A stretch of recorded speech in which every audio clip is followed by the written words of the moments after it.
లలిత jewellers వారి double ధమాకా offer. అన్ని బంగారు నగలపై తరుగులో 1% తగ్గింపు. పాత బంగారు నగల ఎక్స్చేంజ్ పై గ్రాముకు 150 రూపాయలు అదనంగా పొందండి.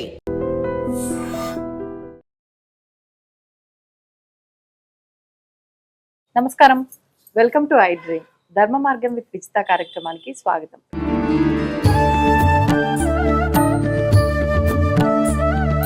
ప్రస్తుతం మనతో పాటు ఉన్నారు ప్రముఖ ఆధ్యాత్మికవేత్త, విశ్వ నియమాల ప్రచారకురాలు లక్కరాజు నిర్మలమ్మ గారు. ఇప్పుడు అమ్మతో మాట్లాడి మరిన్ని విషయాలు తెలుసుకుందాం. నమస్కారం అమ్మ. నమస్తే అమ్మ, అసలు ముందుగా ఎన్నెన్నో టాపిక్లు చేస్తున్నాం కానీ ఒక ఇంటి ఇల్లాలు ఏ రకంగా ఉండాలి అనే విషయం మాత్రం ఇంతవరకు ఎప్పుడు మాట్లాడుకోలే. ఒక ఇల్లాలిగా, ఒక అమ్మగా ఇప్పటి వరకు మీరు ఎన్నో బాధ్యతలు నిర్వర్తిస్తూ ఇటు సమాజంలో చేసేయి, ఇటు మీ పుస్తకాలు రాసుకోవడం, ఎన్నెన్నో మీరన్నీ కూడా సేమ్ టైంలో అంటే ఏకకాలంలో అన్ని మంచిగా సమన్వయం చేసుకుంటూ వచ్చారు. దీనికి సమాధానం మీ దగ్గర నుంచి కరెక్ట్ గా వస్తుందేమో, ఈ బ్యాలెన్సింగ్ కానీ నిజంగా ఎలా ఉండాలో ఏంటో అని నాకు అనిపించింది. అందుకే అడుగుతున్నా, ఇంటి ఇల్లాలు ఎలా ఉండాలంటారు? ఇంటిలో పురుషుడు ఎలా ఉండాలని కూడా ప్రతి వాళ్ళు తెలుసుకోవాలి. ఎందుకు అంటే ఒక స్త్రీ పరా ఇంటి నుంచి వేరే ఇంటి నుంచి పరా ఇంటికి వస్తుంది. ఏమ్మా వచ్చిన తర్వాత పురుషుడు ఫస్ట్ ఎలా ఉండాలో తల్లి తండ్రి పురుషుడికి నేర్పించాలి. అది చాలా ముఖ్యం. నీకు ఎంత నేర్పించో పంపిస్తారు. ఇప్పుడు నువ్వు అడిగిన క్వశ్చన్సే నా బుర్రలో టక్కున వస్తుంది. ఏదో ఎవరింటికన్నా వెళ్ళగానే, అరే ఇంట్లో ఉన్న ఆమెకు ఇంత ఓపిక లేదు, మా పిల్లలకి ఇంత ఓపిక లేదు, వీళ్ళని చూస్తే ఇట్లా ఉన్నారు అన్నది 100% కరెక్టే. కానీ పురుషులకు కూడా ఉండాలి కదా. ఆ క్వశ్చన్ ఎందుకు ఎవరు అడగరు అని నాకు ఎప్పుడు వేధిస్తూ ఉన్నటువంటి నేను అడుగుతా అమ్మా, మీరేం బాధపడకండి. ఎందుకంటే పురుషుడిలో కూడా పరివర్తన ఉంటే ఒక స్త్రీ పరాయి పిల్ల మన ఇంటికి వచ్చినప్పుడు దాన్ని గౌరవించాలని, ప్రేమించాలని, చులకనగా చూడకూడదని, నలుగురిలో తనకు నేను భర్తగా సపోర్ట్ ఇవ్వాలని, నలుగురిలో తనను అవమానించకూడదని ముందు తెలుసుకుంటే ఈ స్త్రీ ఎలా ఉండాలనేది ఆల్రెడీ పుట్టినప్పటి నుంచి నేర్పిస్తారు మనకి. ఆడపిల్లవా ఇట్లుండు, ఆడపిల్లవా అట్లుండు, ఆడపిల్లవా ఇట్లుండు, ఆడపిల్లవా అట్లా చూడు, ఆడపిల్లవా ఇట్లా నడు, ఆడపిల్లవా వదిలి అట్లా నవ్వకు, ఇట్లా ఇట్లా. ఇంటి పక్కోళ్ళు చెప్పారు, ఇంటి ముందున్నోళ్ళు చెప్పారు, ఇంటి వెనుకున్నోళ్ళు చెప్పారు, కుటుంబ సభ్యులు చెప్పారు, మన ఫ్రెండ్స్ తో ఉన్నటువంటి మూక కూడా మనకు చెప్పారు. ఏంది ఆడపిల్లలు నవ్వకుండా గట్టిగా పక్కన వేస్తున్నావు ఎందుకే అంటే జీన్స్ లోనే ఉంది. భారతీయ కుటుంబ వ్యవస్థ అంటే స్త్రీ మీద ఆధారపడి ఉందని. ఇవాళ స్త్రీ మీద ఆధారపడినటువంటి ఇంత కుటుంబ వ్యవస్థ చిన్నాభిన్నంగా మారడానికి పురుషుడు కూడా తోడవుతున్నాడు. అది కాకూడదు, మీరు అన్నట్టమ్మా, ఇందాక కాకూడదని నా ఉద్దేశం. మీరు ఇందాక చెప్పిన లక్షణాలన్నీ గనక క్వాలిటీస్ అబ్బాయిలో ఉండగలిగితే ఆ ఇంట్లో స్త్రీ ఆటోమేటిక్ గా మంచి ఇల్లాలు అవుతుంది కదా నాన్న. నిజమమ్మా. తనను అవమానించినప్పుడు కళ్ళ నీళ్లు పెట్టుకుంటుంది అమ్మాయి, కానీ బయటకు చెప్పుకోలేదు కదా. పోనీ పుట్టింటికి వెళదామంటేనా ఏమైంది, 2 మాటలమ్మా, నాకు మొగుళ్ళు బాగా కొట్టి కొట్టి పంపించారు, మేము పడ్డాం, ఈ మాట తిట్టంగానే నువ్వు వెళ్ళిపోతావా అంటారు. కాబట్టి డాక్టర్స్, ఇంజనీర్స్, చదువుకున్న ఎడ్యుకేటెడ్స్ ఇబ్బంది పడటం నేను కళ్ళారా చూశాను. ఎస్, ఎందుకంటే మేము ఇంత చదువుకున్నాము కానీ ఇంట్లో నాకు ఇస్తున్న ట్రీట్మెంట్ ఈజ్ టోటల్లీ డిఫరెంట్. వాళ్ళకంటే ఎక్కువ నేను యోగ్యురాలని, అర్హత కలిగిన దానిని, అయినా అణిగిమణిగి పడుంటున్నాను. అర్హత లేని భర్తను నా భర్తగా నేను ఎంచుకున్నాను అన్న స్త్రీలు వేల మంది, లక్షల మంది ఉన్నారు. ఎంతమంది వేల మంది కళ్ళ కంట నీరు పెట్టుకొని ఆ గడప దాటి ఆ కన్నీళ్లు బయటికి రావటం లేదో తెలుసా నాన్న. మనం అనుకుంటాము స్త్రీలు వాళ్ళ రాక్షసత్వంతో ఉన్నారు, స్త్రీలు వాళ్ళ మొగుళ్ళను చంపేస్తున్నారు. అలాంటివన్నీ ఎలా వచ్చాయి అంటే రాను రాను జనరేషన్, మా అమ్మమ్మ వాళ్ళ పరిస్థితులు వేరు, మా అమ్మ వాళ్ళ పరిస్థితులు వేరు, మా జనరేషన్, మా తర్వాత మీ జనరేషన్ వేరు, మీ జనరేషన్, మీ పిల్లల జనరేషన్ వేరు. మరి జనరేషన్ మారుతున్నా కొద్దీ నేను ఇదే పద్ధతుల్లో ఉంటాను, స్త్రీకే ఓపిక ఉండాలి, నేను మారను, నేను మొండివాడిగా ఉంటాను. ఇదిగో ఒక్క చిన్న కేసు నువ్వు వింటే నవ్వుతావు. భార్యాభర్తలు ఇద్దరు, ఒక తెలంగాణ అమ్మాయి ఆంధ్ర అబ్బాయి నుంచి పెళ్లి చేశారు. ఒక కూర తీసి దాని మొహాన కొట్టాడు ఒక రోజు. ఎందుకు కొట్టాడో చెప్తా విను. ఉల్లిపాయలు టమాటాలు వేస్తేనే కూరలో ఆంధ్ర వాళ్ళు తింటారట, ఒక ఏరియా వాళ్ళు. ప్రతి కూరలో ఉల్లిపాయ టమాటా ఉండాలట. ఈ అమ్మాయికి ఏంటంటే బెండకాయ ఫ్రై లాగా, అరటికాయ కూరలో కూడా ఫ్రై లాగా కొంచెం ఉల్లిపాయలు వేసి కొంచెం నిమ్మకాయ పిండి కూర వండుతుందట. ఈమె అది ఆ సిద్ధాంతం అబ్బాయి ఇటు- ఆ అమ్మాయికి చాలా ఇష్టం. ఓకే. ఒక్క రోజు వండిందట, తీసి మొహం మీద విసిరి పడేశాడట. అంటే దీనికి నచ్చింది వండుకునే స్వాతంత్రం లేదు. కరెక్ట్ మాట అడిగావు, అది నా పాయింట్. ఏ 40 ఏండ్లు వచ్చినా, 50 ఏండ్లు వచ్చినా, 60 ఏండ్లు వచ్చినా, చచ్చే ముసలోళ్ళు వచ్చినా, నా భార్యకి ఈ కూర ఇష్టం, ఏమ్మా వండుకొని తింటావా, ఏమ్మా నీకేమైనా ఇష్టమా, నిన్ను పుట్టింటికి తీసుకెళ్లాలా, బయటికి ఎక్కడికన్నా తీసుకెళ్లాలా అనే మొగుడున్నాడా? డిఫరెంట్ క్యారెక్టర్స్ ఎప్పుడైతే ఉన్నాయో, ఈ ఓపిక నీవు అడిగిన క్వశ్చన్స్ లో ఉన్నవాళ్ళు ఉంటే కుటుంబం బయటపడదు. నీవు అడిగిన క్వశ్చన్ లో ఓపిక, శ్రద్ధ, వినయము ఏవీ లేని కుటుంబాలు బాహ్యంగా బయటపడతాయి.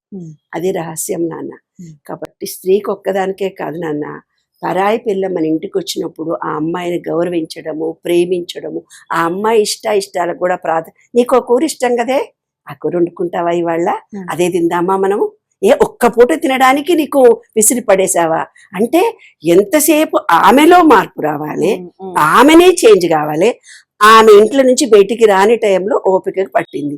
ఇవాళ మగ పిల్లగాడి కంటే ఎక్కువ డబ్బు సంపాదిస్తున్న అమ్మాయి మరి పడి ఉండమంటే ఈగో అడ్డం రాదా? ఒక్క మాట అందనుకో సంసారాలు చీలిపోతున్నాయి. ఇవాళ పెళ్లిళ్ళు చేసుకోవడానికి ఆడపిల్లలు ఇష్టపడకుండా సర్వైవల్ లివింగ్ అంటూ ఎందుకు వెళ్ళిపోతున్నారు అంటే కుటుంబ వ్యవస్థ అనే దాంట్లో ఇష్టపడకుండా ఉండడానికి 2 వ్యక్తులలో కూడా ఈ పేషెన్స్ అనేది కావాలి. ఒక పురుషుడిలో ఉంటే మాత్రమే సరిపోదు, ఒక స్త్రీలో ఉంటే కూడా సరిపోదు. స్త్రీ పురుషు ఇద్దరిలో ప్రేమ ఉండాలి, ఇద్దరిలో అన్యోన్యతా భావం ఉండాలి. ఈమె అలవాట్లను వాళ్ళు ఎక్సెప్ట్ చేయగలగాలి. ఎందుకంటే ప్రాంతీయతలు వేరు, యుఎస్ పిల్లల్ని పెళ్లిళ్ళు చేసుకుంటున్నారు, మతాలు వేరు, ప్రాంతీయతలు వేరు, కులం లేదు, మతం లేదు, ప్రాంతీయతలు లేదు, విభిన్న సంస్కృతులు ఉన్న వాళ్ళందరం కలిసి కట్టుగా ఉన్నటువంటి సంస్కృతిలో ఉందన్నమాట మన భారతీయ సంస్కృతి. మరి అలా 2 వైపుల వాళ్ళు పెళ్లిళ్ళు చేసుకున్నప్పుడు మా ఆచారంతోనే మేము పెళ్లిళ్ళు జరగాలని గొడవలు, మీ ఆచారం అయితే వద్దు, మా పద్ధతులు ముందు చేసినాక మీ పద్ధతి ముందు చేయండి, మా పద్ధతి ప్రకారం ఆడపిల్లని ముందు పంపించండి, ఎందుకు ఇవన్నీ నాకు అర్థం కాదు. పెళ్లిళ్ళు జరగడమే కష్టతరంగా మారుతున్నటువంటి ఈ సందర్భంలో స్త్రీకే ఓపిక ఉండాలి, స్త్రీనే అన్యోన్యతగా ఉండాలి, స్త్రీనే వంట చేయాలి, ఆమెనే కరెంటు బిల్లు కట్టి రావాలి, ఆమెనే పిల్లల్ని స్కూల్కి తీసుకుపోవాలి, ఆమెనే స్కూల్ నుంచి తీసుకురావాలి, ఆమెనే మొత్తం పనులు చేయాలి అన్నప్పుడు కరెంటు బిల్లు, వాటర్ బిల్లు పూర్వకాలం స్త్రీలు కట్టేవాళ్ళు కాదు కదా. అంటే ఇప్పుడు నీ ఇలాంటి అమ్మాయి అంటుంది కంప్యూటర్లో ఇట్లా సెల్ ఫోన్లో ఆయన నొక్కినా నేను నొక్కినా ఒకటి అంటుంది, కానీ మా అప్పుడు అలా ఉండేది కాదు. మేము ఉద్యోగాలు చేసినప్పుడు టీచర్లు వెళ్ళి పాపం అంతంత దూరాలు వెళ్ళి కరెంటు బిల్లు, వాటర్ బిల్లు కట్టొచ్చేవాళ్ళు. ఏం పోతూ కట్టుకుంటామో, ఏమన్నా జ్వరం వస్తే ఏమైతే పిల్లలకి జ్వరం వస్తే నువ్వు సెలవు పెట్టరాదు అంటే నువ్వు కూడా పెట్టొచ్చు కదా, అది సంగతి. కాబట్టి నాన్న, స్త్రీకి కానీ పురుషుడికి కానీ ఇద్దరికీ ఓపికలు ఉండాలి, ఇద్దరిలో అన్యోన్యత ఉండాలి. ఒక కుటుంబ వ్యవస్థ ఇవాళ చిన్నాభిన్నంగా జరిగిపోయి కుటుంబ వ్యవస్థ అనేదే లేకుంటే ఈ ప్రపంచం చిన్నాభిన్నం అయిపోతుంది. కాబట్టి నేను అడిగిన క్వశ్చన్లో స్త్రీకి పురుషుడికి ఇద్దరికి కూడా ఓపికలు కావాలి, ఇద్దరికీ అన్యోన్యత, కుటుంబాన్ని నిలబెట్టుకోవాలనే ఆలోచన ఉండాలి. ప్రతి సంసారంలో ఎన్నో ఉన్నాయి, గుప్పిడి వెతికితే ఇంతే, ఎప్పుడు గుప్పిడి మూసుకొనే ఉండాలి. కాబట్టి భార్యాభర్తలు ఇద్దరు అన్యోన్యతగా ఉండి వాళ్ళ పిల్లలే వాళ్ళ జీవితం అనుకొని వాళ్ళు పెద్దవాళ్ళు ఏ మార్గంలో నడిచారో ఆ కుటుంబాన్ని రోడ్డు పాలు చేయకుండా కుటుంబ వ్యవస్థ నిలబడాలంటే ఇద్దరిలో కూడా అన్యోన్యత, ప్రేమ, లాలన తప్పనిసరిగా ఉండాలి తల్లి. తప్పనిసరిగా స్త్రీ పురుషులు ఇద్దరు ఈక్వల్ అయ్యారు ఇవాళ. కాబట్టి నేటి సమాజంలో సైన్స్ ఎలాగుందో మనం కూడా మారాలి. ఇంకా నేను మారను, అలాగే ఉన్నాను అంటే పిల్లలు పెళ్లిళ్ళు చేసుకోకుండా కుటుంబ వ్యవస్థ చిన్నాభిన్నం కావడానికి పెద్దవాళ్ళు పెట్టే రూల్సే కారణాలు అవుతున్నాయి. ఇవాళటికన్నా మాలాంటి పెద్దవాళ్ళు కళ్ళు తెరుచుకోకపోతే రేపొద్దున సమాజమే ఉండదు, సమాజంలో కుటుంబ వ్యవస్థనే ఉండదు. కుటుంబ వ్యవస్థ ఎప్పుడైతే చిన్నాభిన్నం అవుతుందో ఫ్యూచర్లో తరాలు ఉండవు, ఇంకా ఉండవు, తరాలు మారిపోతున్నాయి. దానికి కారణము నీవు అడిగిన క్వశ్చనే. తప్పనిసరిగా స్త్రీలో పురుషుడిలో ఇద్దరిలో అన్యోన్యత ఉండాలి.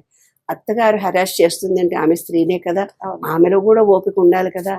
రాగానే ఒక కొత్త పని మనిషి వచ్చింది అనుకోండి మీ ఇంట్లోకి, కనీసం ఆమెకు గిన్నె ఎక్కడుంది, చెంబెక్కడుంది, వంట చేయడానికి నూనె ఎక్కడుందని తెలవడానికి కూడా ఓ వారం రోజులో 3 రోజులో పడుతుంది కదా. ఆ ఒక రోజు వంట చేయగానే మా కోడలు నాలాగా చేయలేదు, వేరే తీరు చేసింది, ఉప్పులో కారం వేయలేదు, కారంలో ఇది వేయలేదు అన్న ఆలోచనతోని ఆమెను చూస్తే, కాబట్టి మీ అలవాట్లు వాళ్ళు నేర్చుకునేదాకా, వాళ్ళ అలవాట్లు మీకు అలవాటు అయ్యేదాకా ఓపిక, శాంతి శాంతి శాంతి శాంతి ఉండాలి. అది సంగతి. కాబట్టి కుటుంబ వ్యవస్థ నిలబడాలంటే స్త్రీలో అయినా పురుషుల్లో అయినా అన్యోన్యత, ప్రేమ, లాలన అన్నీ ఉండాలి. అప్పుడు మన కుటుంబ వ్యవస్థ మంచిగా ఉంటుంది. సంతోషం అమ్మా. నమస్తే. And for more videos, Please subscribe to iDream. Please subscribe to iDream. Please subscribe iDream. And please subscribe to iDream. For more videos, subscribe to iDream. please like, share and subscribe to the channel. Congratulations, iDream. Subscribe to iDream. Subscribe to iDream. So subscribe to iDream Media. iDream ki iDream team అందరికి huge congratulations. Please subscribe iDream Media. Please subscribe to iDream. Subscribe iDream. Please subscribe to iDream. iDream అంటే నా కళల ఛానల్ను subscribe చేసుకున్న నోరు తిరుగుతలేదు, మీరైతే గంట గుర్తు కొట్టండి. For more such videos, please subscribe to iDream. Subscribe to iDream. Please subscribe to iDream. Please subscribe iDream Media. Please do subscribe to iDream. Please subscribe to iDream Media. For best entertainment and information, please subscribe iDream. And don't forget to subscribe to iDream.